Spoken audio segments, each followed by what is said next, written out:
केंद्र में सभी राज्य सरकारों को आतंकियों के विरुद्ध अपने अपने राजनीतिक स्वार्थ को छोड़कर भारतीय कानून के तहत निष्पक्ष, ईमानदार व सख्त कानूनी कार्रवाई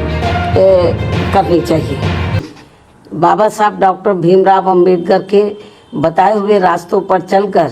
मान्यवर श्री कांशीराम जी ने उनके जन्मदिन के शुभ अवसर पर अर्थात दिनांक 14 अप्रैल सन 1984 को बहुजन समाज पार्टी के नाम से राजनीतिक पार्टी का विधिवत गठन किया और फिर इस पार्टी के जरिए ही पूरे देश में इनके अनुयायियों को अपने पैरों पर खड़े करने का निरंतर प्रयास भी जारी रखा और अभी भी है। जबकि पिछले कुछ वर्षों से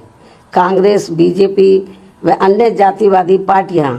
खासकर बाबा साहब के जन्मदिन के मौके पर उनके अनुयायियों के वोटों को लुभाने के लिए जो किस्म किस्म के हथकंडे इस्तेमाल कर रही हैं और इस बार भी कर रही हैं, तो उनके बहकावे में ना आकर इन्हें अपनी एकमात्र हितैषी पार्टी बीएसपी के बताए हुए रास्तों पर चलकर ही उनके अधूरे रहे कारवा को मंजिल तक जरूर पहुंचाना है।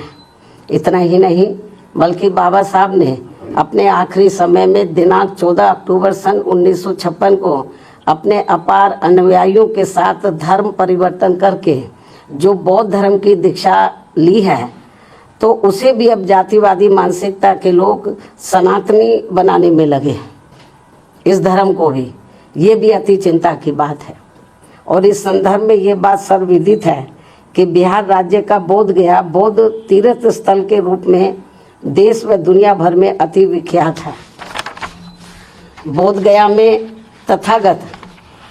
गौतम बुद्ध के पवित्र ज्ञान स्थली पर स्थापित भव्य व अति प्राचीन महाबोधि मंदिर में सरकारी व गैर सरकारी स्तर पर गैर बौद्ध धर्म के मानने वाले लोगों के बढ़ते हुए प्रभाव एवं दखल को लेकर पूरे देश व दुनिया भर के बौद्ध भिक्षुओं व बौद्ध अनुयायियों में भारी बेचैनी व आक्रोश व्याप्त है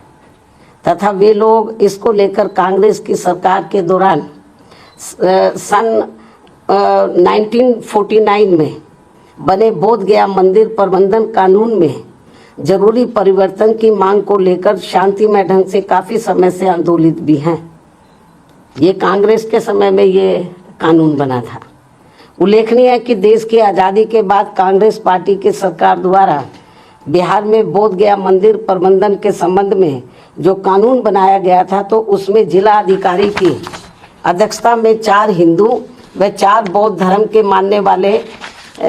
वाले लोगों की कमेटी बनाने का प्रावधान किया गया है, जो पहली नज़र में ही अनुचित, अनावश्यक व भेदभावपूर्ण लगता है। और सरकार की इस अनावश्यक दखल अंदाजी की वजह से ही वहाँ महाबोधि मंदिर में पूजा पाठ, देखरेख, संपत्तियों के संरक्षण, उसका रखरखाव व साफ सफाई आदि के साथ ही लाखों तीर्थ यात्रियों की सुख सुविधा आदि को लेकर भी स्थिति लगातार असहज व तनावपूर्ण सी बनी रहने की आम शिकायत है, जिसकी वजह से बौद्ध धर्म के मानने वालों की ये मांग है कि महाबोधि मंदिर की पवित्रता को पूरी तरह से बनाए रखने तथा इसकी सही से देखभाल के लिए ये जरूरी है कि मंदिर में पूजा पाठ, उसकी सुरक्षा व संरक्षण आदि की पूरी जिम्मेवारी बौद्ध भिक्षुओं व बौद्ध धर्म के अनुयायियों को ही सौंपी जाए, जो इनकी ये मांग जायज है, जिस पर वर्तमान सरकार को तत्काल उचित ध्यान देना चाहिए। वैसे भी अधिकतर लोगों का यही मानना है कि 1949 में जब मंदिर प्रबंधन के संबंध में कानून बन रहा था,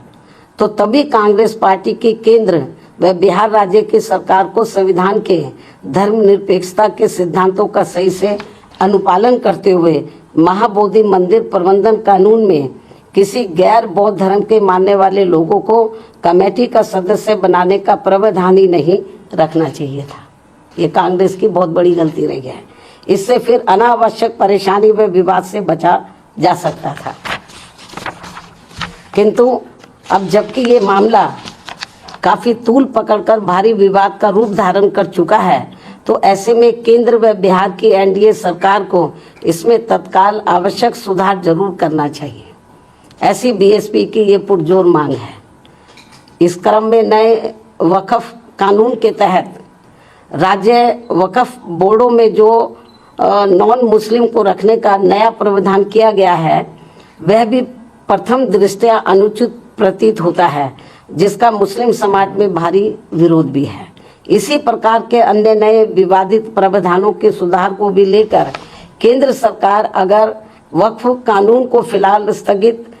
करते हुए उस पर समुचित पुनर्विचार करती है तो ये बेहतर होगा। अर्थात इन सभी मामलों में सरकार जरूर ध्यान दे, बीएसपी की पुनः ये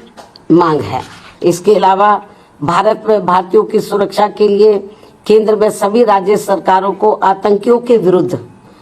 अपने अपने राजनीतिक स्वार्थ को छोड़कर भारतीय कानून के तहत निष्पक्ष, ईमानदार व सख्त कानूनी कार्रवाई